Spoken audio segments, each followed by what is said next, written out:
The text message glowed on my phone screen at 2:47 a.m., each word a small detonation in my chest.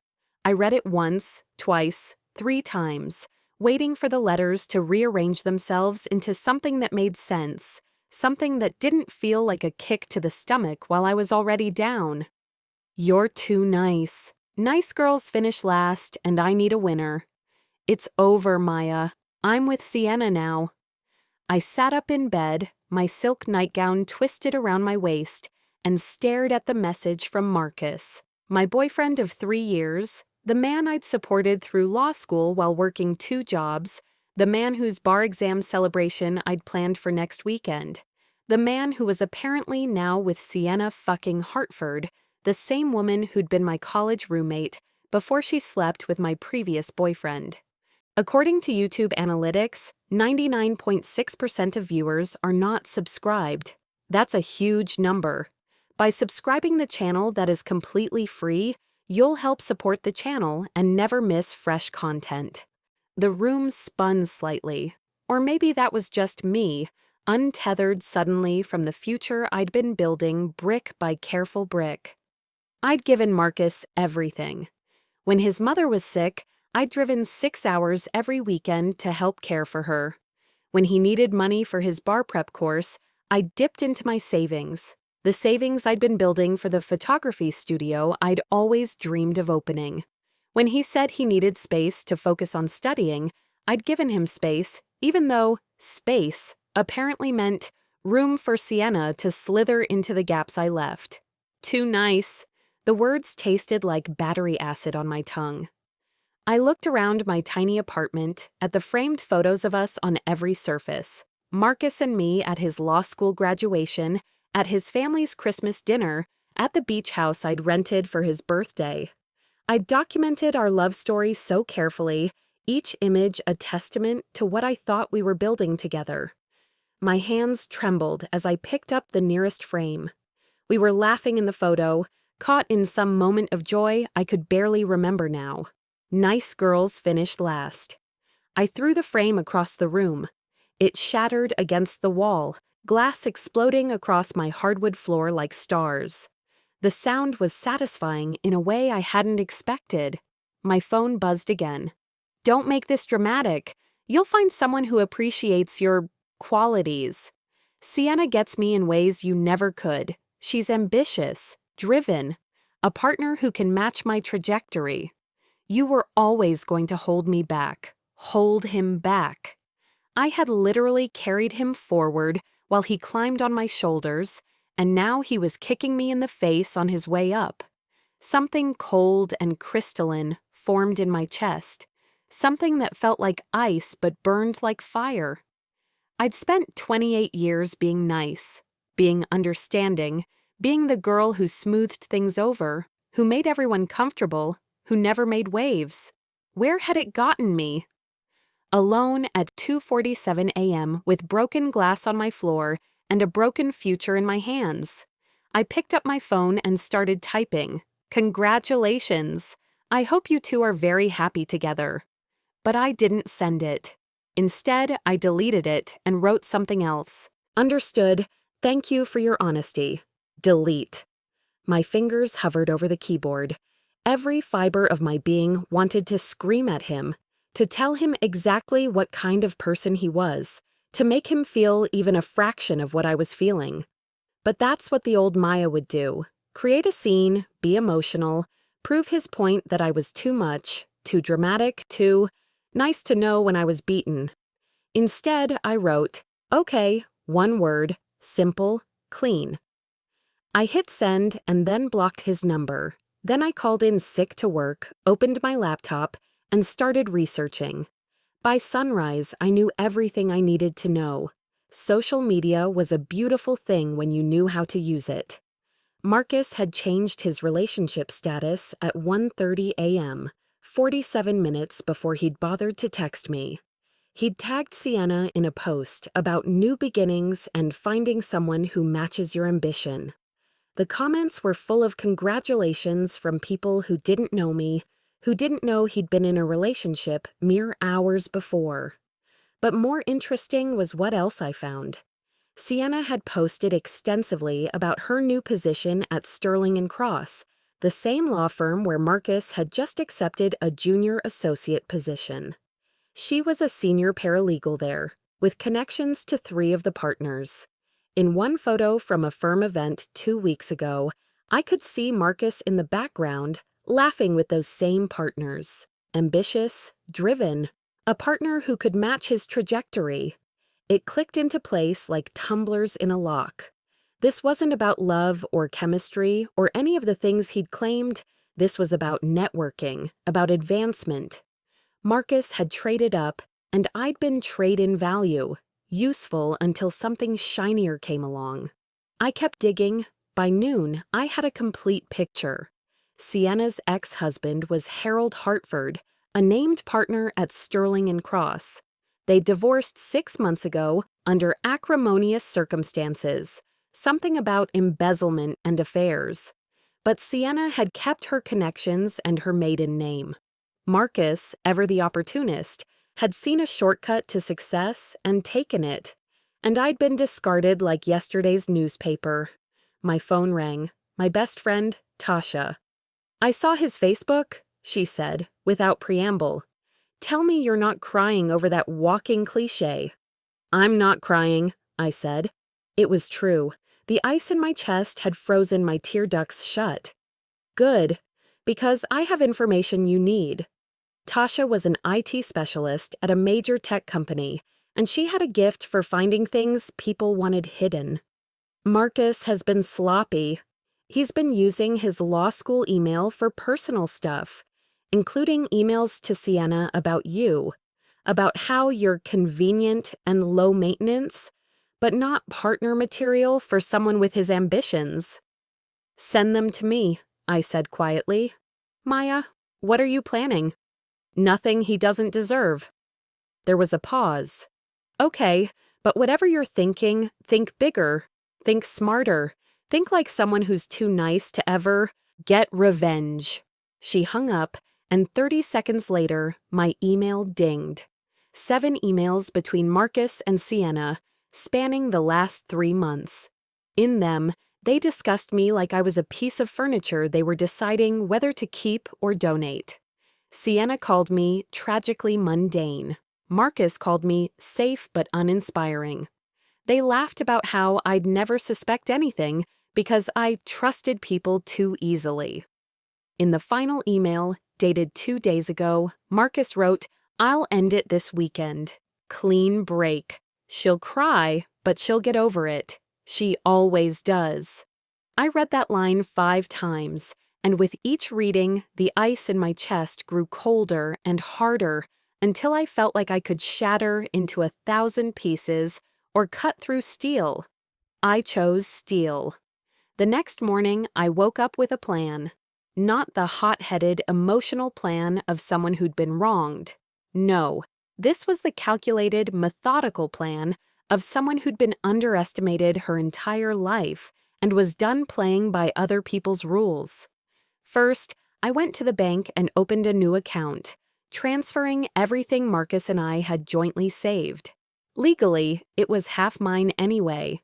The account we'd opened to save for a down payment on a house, the one I'd contributed 70% of the funds to while he was in school. I moved my half, plus the exact dollar amount I'd loaned him over the years. I had receipts, Venmo transactions, every piece of documentation. $47,000. He could have the remaining $3,200 to comfort himself with. Second, I called his mother, Patricia. She answered on the second ring. "Maya, darling, I was just thinking about you. Marcus said you two were taking a break so he could focus on work, but I told him that was ridiculous. You're the best thing that ever happened to him." A break, not a breakup. Interesting. "Patricia, I need to tell you something, and I need you to hear it from me." I kept my voice steady, sad but not hysterical. Marcus ended our relationship 2 nights ago via text message. He's with someone else now, a woman from his firm named Sienna Hartford. Silence. Then, "What?" "I wanted you to know because I care about you. I always will. but I can't be part of Marcus's life anymore, which means I probably can't be part of yours either. I wanted to say goodbye properly." Patricia's voice shook when she spoke. "That boy, after everything you did for him, for our family." She paused. "Maya, I'm so sorry. I raised him better than this." "You raised him wonderfully. Sometimes people choose who they want to become." I let that hang in the air. "I hope he finds what he's looking for." We said our goodbyes, and I knew that conversation would find its way back to Marcus, wrapped in his mother's disappointment. Patricia was the family matriarch, and her approval meant everything to Marcus. I'd just cost him that. Third, I contacted every mutual friend we had, not to trash talk Marcus, but to tell my side of the story with the receipts to back it up. I was calm, rational, hurt, but dignified. I let the emails speak for themselves, let people see who Marcus really was when he thought no one was watching. But these were just opening moves. The real game was about to begin. I'd spent 3 years photographing Marcus's life, his achievements, his milestones. I'd documented everything, including several parties where I'd caught firm partners and associates in compromising positions. Nothing illegal, but certainly things they wouldn't want public. A senior partner doing cocaine in a bathroom, an associate cheating on his wife with a paralegal, Sienna herself, drunk and ranting about how she'd played her ex-husband to get a better divorce settlement. I had hours of footage, thousands of photos, all stored in my cloud. I'd taken them as memories, as art, as documentation of life. Now they were leverage. I created an anonymous email address and sent a carefully worded message to Harold Hartford's personal attorney, whom I'd researched extensively. The message included one photo, Sienna and Marcus at a firm event from 3 weeks ago, clearly intimate, clearly more than colleagues. The caption read, "Thought you might want to know about the timeline discrepancy in the Hartford divorce settlement." Sienna claimed there was no one else until after the separation. This photo suggests otherwise. I have more documentation if needed. Harold had claimed Sienna had an affair during their marriage. She'd denied it and gotten a favorable settlement as a result. But if she'd been lying, if she'd overlapped Marcus with her marriage, that settlement could be challenged. I sent the email and waited. Fourth, I called the Bar Association. Marcus had just passed the bar exam, but he hadn't been officially sworn in yet. There was a morality clause, a character and fitness evaluation. I filed a formal complaint, attaching the emails where he discussed using me for financial support with the full intention of leaving me once he no longer needed me. I framed it as a question of character. Is this someone who should be trusted with client confidences and fiduciary responsibilities? Would it work? Maybe not. But it would delay his admission. It would create questions. It would make his pristine reputation just a little bit tarnished. Fifth, and this was the piece I was most proud of, I reached out to Sienna's biggest rival at the firm, a senior paralegal named Donna Chen, who'd been passed over for the promotion Sienna had received 3 months ago.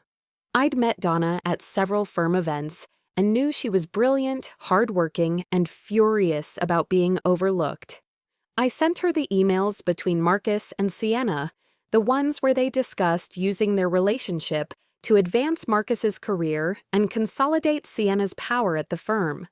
The ones where they laughed about manipulating the partners, about Sienna using her feminine wiles to get Marcus FaceTime with the right people.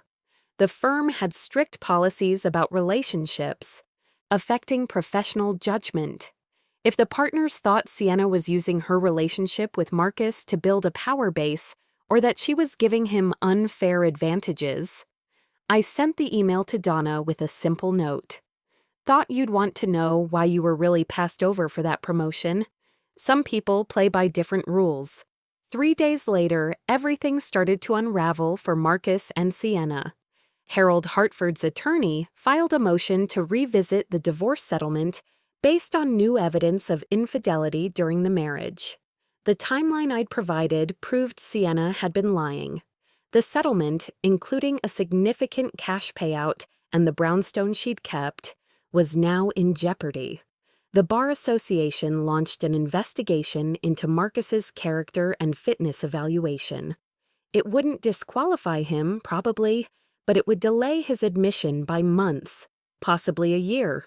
Sterling and Cross had hired him contingent on his bar admission. Without it, his job offer was in limbo. Donna Chen filed a formal complaint with HR about Sienna's relationship with Marcus, citing favoritism and ethical violations. The firm launched an internal investigation.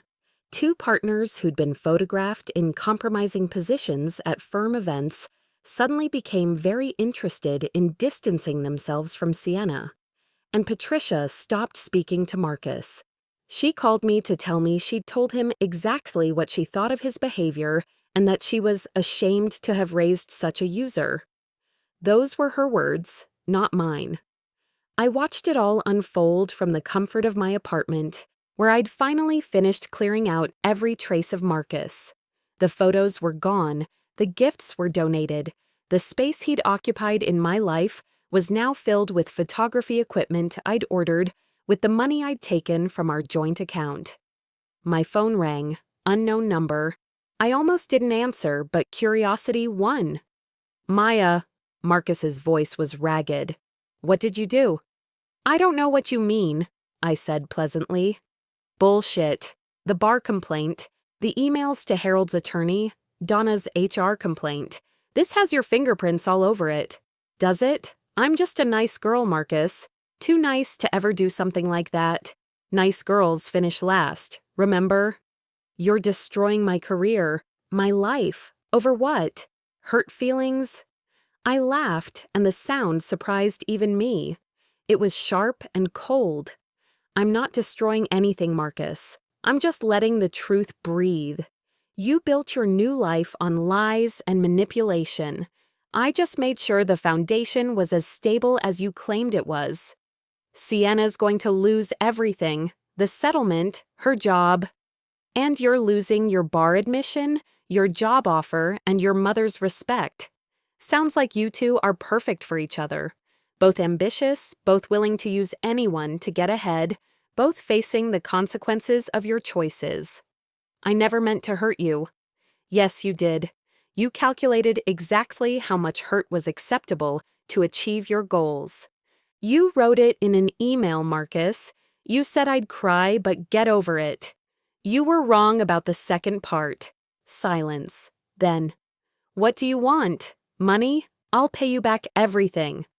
"I already took what was mine. I don't want anything from you. I want you to understand that nice doesn't mean weak. Kind doesn't mean stupid. And underestimating someone because they love you is the stupidest mistake you can make. Please, Maya, call off the bar complaint. I'll do anything." "There's nothing to call off. I simply provided factual information to an organization that requested character references. What they do with that information is up to them." "You vindictive—" "Careful," I interrupted. "I still have photos from 12 different firm events. I wonder what the partners would think of what I captured on camera. Or maybe I should send them to the Legal Ethics Board instead." He hung up. 2 weeks later, I was in my new studio space, a beautiful loft in the Arts District that I'd been able to afford thanks to the money Marcus no longer had access to, when Tasha arrived with champagne. "To revenge served ice cold," she said, pouring 2 glasses. "To justice," I corrected. "Revenge is petty. This was justice." "Okay, but you have to tell me. The photos you threatened Marcus with, do they actually show anything damaging?" I smiled. "Mostly just people having a good time at parties. Nothing scandalous at all." Tasha nearly spit out her champagne. "You bluffed? I learned from the best. Marcus taught me that perception matters more than reality. If he thinks I have damaging photos, that's more powerful than actually having them." My phone buzzed. An email from Donna Chen. The investigation concluded. Sienna Hartford has been terminated for ethics violations. Marcus's job offer has been rescinded. I got the promotion. Thank you for the information. If you ever need anything, I owe you one. I showed Tasha, who whooped with delight. You did it. You actually did it. They did it to themselves, I said. I just made sure everyone could see clearly. So, what now? Marcus is toxic in the legal community. Sienna's lost her job and her settlement. You've won. What's next for Maya the Magnificent? I looked around my new studio, at the space I'd created for myself, at the future I was building on my own terms. Now I finish first. 3 months later, I was preparing for my first solo photography exhibition when I saw them, Marcus and Sienna, across the street from my studio, arguing on the sidewalk. He looked diminished somehow, smaller than I remembered. She looked angry, all sharp edges and bitter lines. I could have looked away. The old Maya would have looked away. Instead, I grabbed my camera and walked outside. I crossed the street with my coffee in one hand and my camera in the other. Maya, Marcus said when he saw me. He looked startled, almost afraid. Marcus, Sienna. I nodded politely to each of them. Sienna glared at me. Come to gloat? No, I came to tell you something. I looked at Marcus. I heard you finally got admitted to the bar. Congratulations. I'm sure you'll land on your feet, eventually. He blinked, confused by my civility. You're not angry? I was angry. I was furious. But anger is exhausting, and I have better things to do with my energy. I gestured to my studio across the street. I'm opening my first exhibition next week. Portraits of women who've rebuilt themselves after loss. I'd invite you, but I don't think you'd appreciate the theme. I turned to Sienna. I heard about your new job. Paralegal work at a small family practice. Must be quite a change from Sterling and Cross. Her face flushed red. You destroyed my life. No, I just refuse to be complicit in the life you were trying to build on lies. There's a difference. I raised my camera and took their photo. Marcus looking uncomfortable in a cheap suit. Sienna in last season's designer clothes. Both of them standing in front of a pawn shop. The symbolism was almost too perfect. What are you doing? Marcus demanded. Documenting. It's what I do. I lowered the camera. You told me I was too nice. That nice girls finish last. You were right about one thing. I was too nice. To you. But being nice to the wrong people isn't a virtue, Marcus. It's just poor judgment. I've learned to be selective about my kindness now. So what? You're just cold now? Hard? That's what you've become. I smiled. No, I'm still nice. I'm still kind. But now I'm nice and kind to people who deserve it, who appreciate it, who don't mistake it for weakness. I'm nice to myself these days, Marcus. It's revolutionary. I started to walk away, then turned back. Oh, and Marcus? You were wrong about something else too. Nice girls don't finish last. Girls who let people like you define them finish last. I'm doing just fine. I walked back to my studio, where my assistant was hanging my photographs. Portraits of survivors, of women who'd been knocked down and gotten back up, of strength wrapped in softness. The centerpiece was a self-portrait I'd taken the morning after Marcus's text, still in my nightgown, surrounded by broken glass, my eyes dry and fierce and utterly transformed. The title card read, Nice Girls Finish First, a self-portrait. Tasha arrived an hour later with more champagne. I saw Marcus and Sienna outside. Please tell me you did something dramatic. I took their photo. That's it? That's everything. I documented who they are now, after all their ambition and manipulation. And then I walked away. Very mature of you. I'm done being immature. Being nice doesn't mean being a doormat. Being kind doesn't mean being convenient. I spent 3 years making myself smaller so Marcus could feel bigger. Never again. The exhibition opened to a packed gallery. My photographs resonated with people in ways I'd never imagined. Women came up to me all night, sharing their stories of betrayal and resilience, of being called too nice or too soft or too emotional by people who wanted to use them. One woman, maybe 60 years old, stood in front of my centerpiece for a long time. Finally, she turned to me with tears in her eyes. "My daughter is going through something similar. May I take her photo with this piece?" "Of course." She pulled out her phone, then paused. "You know what the best revenge is? It's not making them suffer. It's becoming so genuinely happy, so completely yourself, that their opinion of you becomes irrelevant." I thought about that as I watched people engage with my work, as I sold 3 pieces in the first hour, as a gallery owner from Manhattan asked about representation. I thought about Marcus and Sienna, still fighting on that sidewalk, still trapped in the wreckage of the shortcuts they'd taken. And I thought about myself, standing in my own studio, surrounded by my own work, building my own future on my own terms. Maybe that woman was right. Maybe the best revenge wasn't in their downfall, but in my rise. Maybe nice girls didn't finish last after all. Maybe they just took a different path, one that didn't require stepping on others to climb higher. My phone buzzed. A text from an unknown number. "You were right. I was wrong.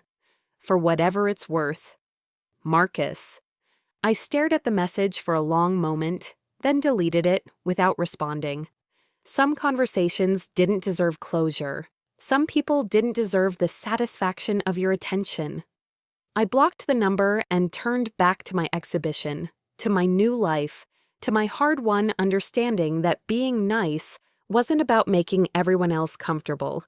It was about being kind to yourself first, and letting that kindness overflow to people who knew how to value it.